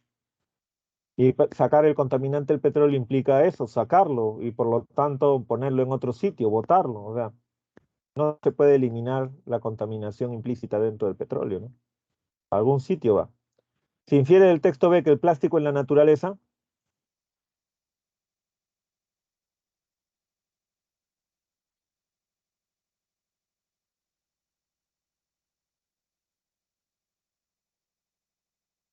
La B. la B de beso llega a deteriorarse en un tiempo muy dilatado. Ahí explícitamente dice que demora 1000 años en degradarse, ¿no? Eso ya es explícito, ¿no? La C, profe. Entonces la C. La C está presente hasta en ríos subterráneos. ¿De dónde saca uno eso? ¿La E? Claro, la E, porque dice pues que pasa al plancton, a los insectos, las aves, y luego nos comemos esa carne y nosotros adquirimos también esos plásticos. O sea, la cadena alimenticia, pues. La cadena trófica, o sea, la cadena alimenticia, ¿no? Está presente en toda la cadena alimenticia, ¿no? A eso se refiere. La C no se puede inferir directamente de lo que está en el texto, porque en el texto dice que está, ¿no? En diferentes partes, en diferentes seres vivos, pero de ahí a deducir que llega hasta las, ¿no?, aguas subterráneas, ya es demasiado, ¿no? No hay suficiente como para inferir eso. La E. Uno cuando infiere, infiere en función a pistas, ¿no? Es decir, uno no puede hacer inferencias demasiado radicales si es que no hay pistas que te permitan sustentar eso, ¿no? ¿Sí? Hay que tener cuidado con las inferencias. Resulta incompatible con el texto en general sostener que ambos autores divergen en cuanto a la utilidad del plástico, porque, o sea, están preguntando cuál es lo verdadero, por si acaso. Ojo, la respuesta no es lo falso, la respuesta es lo verdadero.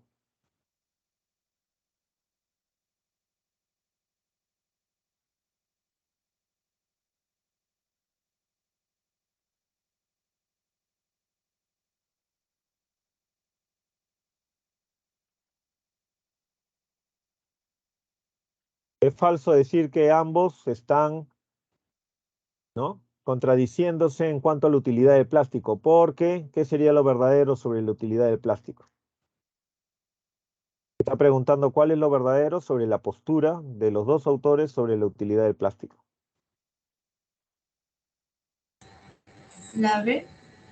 La B, ¿no? En ambos textos se reconoce que el plástico es útil. En el texto B dice que el plástico es práctico, pero también dice que contamina, pues. Dice, los productos plásticos son muy prácticos en sus aplicaciones, dice el texto B, pero contaminan, ¿no? El texto A directamente dice que es muy útil, muy práctico el plástico. La B, ¿ya? ¿Sí? En ninguno de los dos textos se dice que se utilice el plástico como combustible. El plástico deriva del petróleo, que es un combustible, es otra cosa. Ya no dice que se utiliza como combustible. Al contrario, ¿no? Una práctica criticable en cuanto a la disposición del plástico es quemarlo, por ejemplo. No se puede quemar el plástico porque contamina más la atmósfera. Si los plásticos dejaran de tener cualidades nocivas, posiblemente, La E. ¿Mm? La E. La E, todos los argumentos del texto B serán rebatidos. La C. La C. Ojo, la pregunta dice, si La B, los la B. plásticos dejaran de Es la tener D, cualidades nocivas, sería la D de dedo. Ojo, la pregunta dice, acá es la D de dedo. La pregunta dice, si los plásticos dejaran de tener cualidades nocivas. Cuando dice cualidades nocivas, se está refiriendo a, digamos, las sustancias tóxicas que Los trae el plástico, que componentes. derivan del plástico, claro, los componentes, ¿no?, que de alguna manera pues envenenan. Si el plástico fuera inocuo en cuanto a eso, igualito sería siendo un problema pues de basura. Acá también menciona en los textos, menciona también el problema de la basura, no Claro, solamente por la su tiempo contaminación. de degradación. Claro, o sea, vas a llenar el mar de basura, va a haber más plástico que mar al final. Si ahorita se detectan zonas donde hay gran cantidad pues de plástico, de botellas plásticas, por ejemplo, en el mar, llegan a formar prácticamente islotes en el mar los productos plásticos que son desechados desde la tierra. Imagínense que pasen 100, 200 años más a este mismo ritmo, va a haber más plástico que mar, ¿no? Igualito, tú ves en la calle y la gente tira las botellas de plástico, ¿no? Contaminan en el sentido pues de que llenan la tierra pues de este elemento, impidiendo otros usos, aunque no sea contaminante en el aspecto tóxico. Lo de la D de dedo, ¿sí? El problema de la basura es distinto al problema pues de la toxicidad de los plásticos. ¿Sí? Ah, está claro, ¿no? En el texto B dice al final, ¿no?, que un problema es el problema pues de la basura, ¿no? Luego tenemos el texto en inglés, ¿no? Ya hemos hablado acerca de ello. Acá tenemos el texto en inglés, ¿no? Y acá aparece la traducción, ¿sí? En primera instancia vamos a ver la traducción. Ustedes también tienen el texto a la mano, donde pueden ir comparando la traducción al mismo tiempo, ¿no?, con el texto ¿no?, en inglés original, ¿no? En otros momentos de la clase vamos a dejar un tiempo para que ustedes lean el texto en inglés sin traductor, sin elemento ajeno, y luego recién vamos a ver la traducción. Pero por cuestiones de tiempo, mejor ahorita vamos a ver directamente la traducción, ¿no? Ustedes vayan comparando de repente con el material que tienen ahí a la mano, ¿no? Dice, según el primer estudio publicado en Science para determinar cuántos árboles podría soportar la Tierra, ¿no?, El potencial global para la restauración de los árboles. Reveló que hay suficiente tierra adecuada para aumentar la cubierta forestal mundial en 1/3, sin afectar a las ciudades y la agricultura existentes, con el potencial de borrar casi 100 años de emisiones de carbono. Sin embargo, la cantidad de terreno adecuado disminuye a medida que aumenta la temperatura global. Incluso si el calentamiento global se limita a 1,5 grados centígrados, la superficie disponible para la restauración forestal podría reducirse en 1/5 parte en 2050, porque sería demasiado cálido para algunos bosques tropicales. Nuestro estudio demuestra claramente que la restauración forestal es la mejor solución disponible hoy en día para el cambio climático, afirma Tom Crowther, investigador de la ETH de Zurich y autor principal del estudio. Eso no altera, dice, la importancia vital de proteger los bosques existentes y eliminar gradualmente. Sí, estoy compartiendo pantalla, ¿no lo están viendo? Sí se ve, profesor. Sí ¿No? se visualiza, profesor. Ya. Y eliminar gradualmente los combustibles fósiles, ya que los nuevos bosques tardarían décadas en madurar, afirma Crowther en un comunicado, ¿no? Si actuamos ahora, podríamos reducir el dióxido de carbono en la atmósfera hasta un 25%, hasta niveles de hace casi un siglo, afirma. ¿Sí? Ese es el texto en su parte, digamos, traducida, el texto en castellano, ¿no? Como le decía, ¿no? Ustedes pueden ir viendo y haciendo la traducción, ¿no? Al mismo tiempo, comparando la traducción con el original, ¿sí? Pero luego en otro momento ya lo que vamos a hacer es dar tiempo para que ustedes por su lado, ¿no? Unos minutos, lean el texto tratando siempre de inferir todo lo que puedan, sin consultar el traductor, ¿sí? El texto es muy interesante porque nos alerta, fíjense ustedes. Primero está partiendo de un estudio específico, ¿no? Este estudio específico nos dice, pues, de que es posible restaurar, ¿no? El potencial global, ¿no? De los árboles, ¿no? Digamos. Es posible restaurar la cubierta arbórea, ¿no? De la tierra para poder, de alguna manera, restaurar los ecosistemas, el equilibrio ambiental, ¿no? Para poder, de alguna manera, combatir, pues, esta contaminación creciente que hay. Pero es una cuestión de tiempo, dice, ¿no? Porque a medida que avanza el tiempo, va aumentando la temperatura del medio ambiente y en función a eso, cada vez va a haber menos tierra disponible para cultivar árboles. O sea, es como un círculo vicioso, ¿se dan cuenta? Entonces, la conclusión es que hay que actuar ya. Si esperamos mucho, ya no hay punto de retorno posible, digamos. Acá se está hablando del 2050. Esta es una fecha significativa, porque la mayoría de estudiosos de todo el mundo señalan que prácticamente para el 2050 ya van a acabarse todos los recursos más importantes que ahorita utilizamos en la vida cotidiana. Y ya están diciendo los científicos que si hasta el 2030 no cambiamos, más o menos pues 2030, si hasta el 2030 no cambiamos radicalmente nuestro estilo de vida, prácticamente el cambio climático va a ser irreversible. Ya no va a haber solución posible. Aunque volviéramos a la época preindustrial, no vamos a volver a, digamos, al estado anterior de la Tierra, ¿sí? Así que es muy importante que las cosas se hagan ya, que de una vez se tome medidas para solucionar este problema, ¿sí? Eso es importante. Y luego tenemos las preguntas. Principalmente el texto trata sobre, dice, esa es la primera pregunta. Principalmente el texto trata sobre La C. por ahí están proponiendo la alternativa C, ¿sí? ¿Será? ¿No será? La B. La B, dicen por ahí, entonces no hay La B. acuerdo completo, hay cierta discrepancia. La D. ¿La B? D. La B de beso están Dedo. diciendo algunos. D de dedo. D de dedo. La D de dedo están diciendo algunos. A ver, ¿alguno más tiene alguna propuesta? La C. La C, ¿no? Claro, la restauración forestal para revertir el cambio climático. El texto está partiendo de un estudio donde se habla de la posibilidad de restaurar la cubierta arbórea para revertir el cambio climático, para combatir la contaminación, los gases de efecto invernadero que producen el cambio climático. ¿Sí? Y sobre eso nos advierten también que hay que actuar ya, como les decía, ¿no? Que de una vez se tiene que tomar el toro por las astas y hacer eso, ¿no? Sembrar árboles, ¿no? ¿Qué tan fácil es? Tierra disponible hay, ¿no?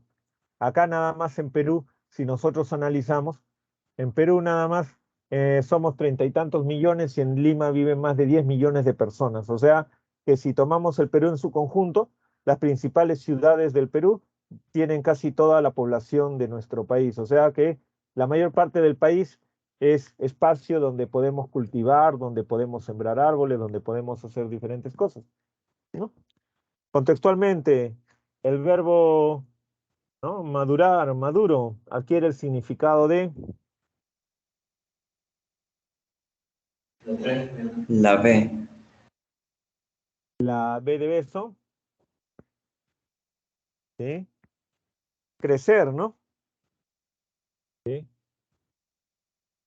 Adquiere el significado de crecer, ¿no? Crecimiento, ¿no? Madurar, crecer, ¿no?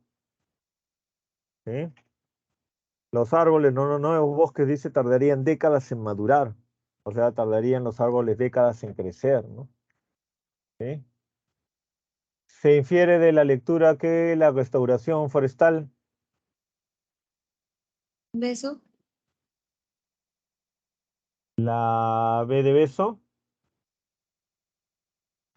La ¿qué E. dicen los demás? La E,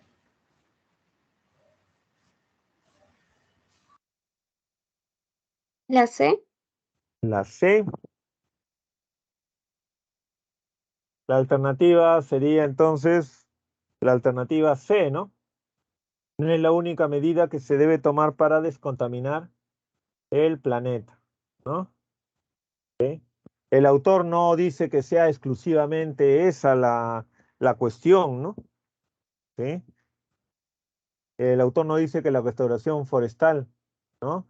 Sea la única medida, no deja entender eso. Pero sí es muy importante, obviamente. ¿Sí? ¿Se dan cuenta? ¿Ya?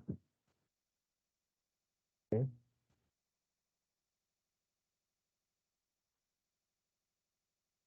Luego dice, es compatible afirmar que si la temperatura global, ahí hay que completarlo, ¿no? Si la temperatura global, el área disponible para la restauración forestal será,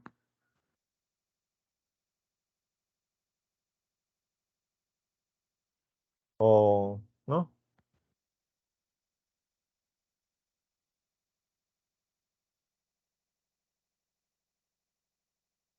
Ahí sería la alternativa A, ¿no?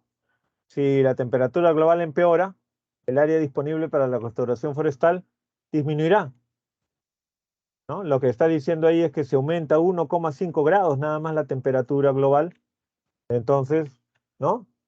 ¿no? Un gran porcentaje de la tierra dejaría de ser apta para cultivar árboles, ¿no? ¿Se dan cuenta? Por eso es que hay que actuar de una vez y evitar pues que la cosa empeore, ¿no? Si en 2023, ¿no? Nosotros, dice, empezáramos un plan global para reforestar los bosques y eliminar los combustibles fósiles,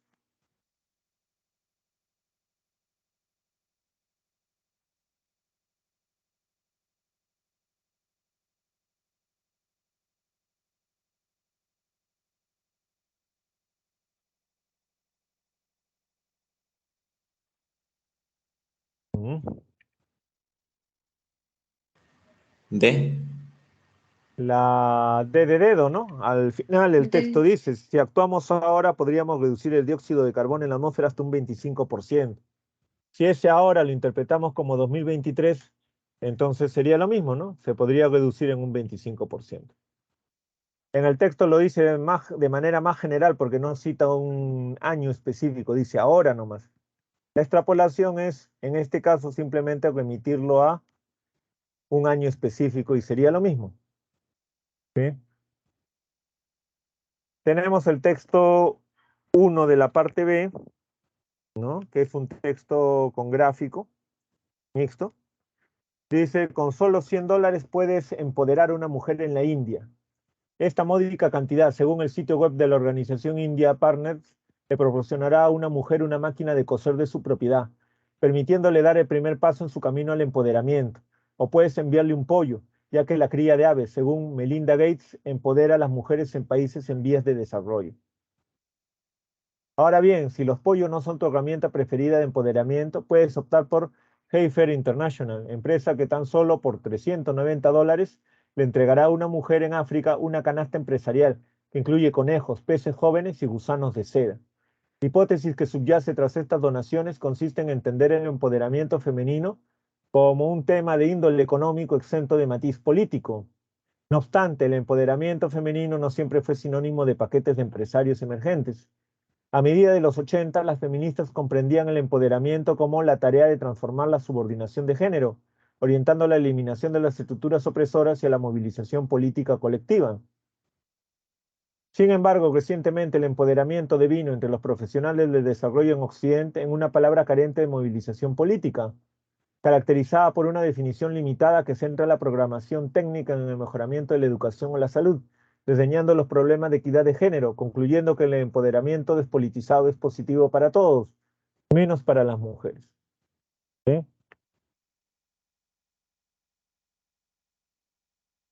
De este modo, el entregar pollos o máquinas de coser, las organizaciones para el desarrollo pueden identificar a las mujeres no occidentales que han empoderado, pueden exponerlas en conferencias, pueden apuntar las sesiones de capacitación, los talleres y las hojas de cálculo llenas de productos finales a modo de evidencia de otro proyecto exitoso de empoderamiento.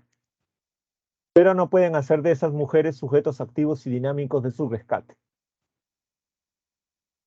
Veamos, por ejemplo, los proyectos de avicultura de la Fundación Gates. Bill Gates insiste en que, dado que los pollos son animales pequeños que pueden criarse cerca de casa, son idóneos para empoderar a la mujer.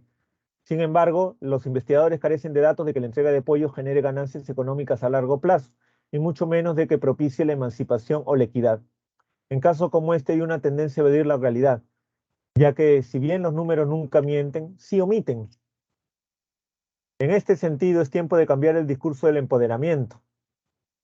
Los programas de las organizaciones para el desarrollo deben evaluarse con base en su capacidad de permitir a las mujeres aumentar su potencial para la movilización política, de modo que puedan generar una equidad de género sostenible. ¿Sí? Y luego aquí está el gráfico, ¿no? Bastante metafórico, ¿no? Acá tenemos a la mujer, una mujer, digamos, en un cubo, como encerrada en una burbuja, ¿no? Y alrededor, ¿no? Hay una serie de elementos, ¿no? Máquinas de coser, peces, conejos, gallinas, ¿no? ¿Sí? ¿Está claro ahí? ¿Se entiende? ¿No hay problema ahí? Entonces dice, determine, ¿sí? No, todo claro, digo. Todo claro, ¿no? Interesante también el texto, ¿no? Bastante actual, ¿no? Determine la idea principal del texto.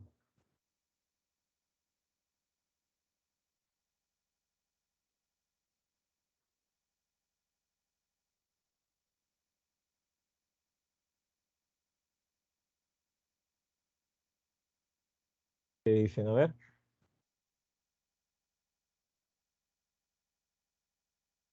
La La A, ¿qué dicen? A ver. Pero el problema con la A es muy específica porque dice las donaciones de empresarios. Este ya es un detalle específico, ¿no? Porque ahí menciona donaciones efectivamente de Bill Gates, de diferentes organizaciones. Esto es demasiado específico. La idea principal tiene que ser más general, recuerden, ¿no? El tema y la idea principal son generales. La E. La E, ¿no? La E. A ver. La E también es muy o la específica, B. ¿no? La Ahí B, la B sería, creo. a ver, ¿qué La dicen? A ver. B. La B. La B. Ya. Esto es una parte de todo, pero acá la respuesta sería la alternativa D de dedo. ¿Cómo se llega a la alternativa D de dedo como respuesta? Fíjense ustedes, un detalle importante que deben recordar, ¿no? Para ya ir al receso. El texto plantea una especie de contraste. Cuando un texto está organizado a manera de contraste, entonces hay dos elementos que se mencionan ahí y uno sirve solamente para resaltar al otro, y ese es el aspecto fundamental del texto. Acá se está haciendo un contraste entre el concepto anterior que se tenía, digamos, de empoderamiento femenino, con el concepto que para el autor o autora, no me he fijado bien, debe tener verdaderamente el empoderamiento femenino. O sea, se está haciendo un contraste entre lo que se acepta comúnmente como empoderamiento femenino y lo que debería ser el empoderamiento femenino. ¿Se dan cuenta? Como se está haciendo un contraste entre lo que es y lo que debería ser, entonces solamente uno de esos dos aspectos es el que importa. Lo que importa es lo que el autor o autora propone que debería ser. ¿Qué es lo que debería ser el empoderamiento femenino? Debería ser, pues, ¿no? Empoderamiento orientado hacia la cuestión política para que garantice la equidad de género. Esa es la propuesta que está en el texto. Eso es lo que debería ser. ¿Sí? ¿Me entienden? ¿Sí? Sí, profesor. Muy bien. Eso es. Están con forma de contraste, por eso les decía. Muy bien, vamos a tener un breve receso hasta las 2:05. ¿Ya? Vamos a hacer un alto acá hasta las 2:05. Un poquito más. ¿Ya? 5 minutitos a ver de descanso. Tomen aire, vayan a tomar algo y regresen. ¿Sí?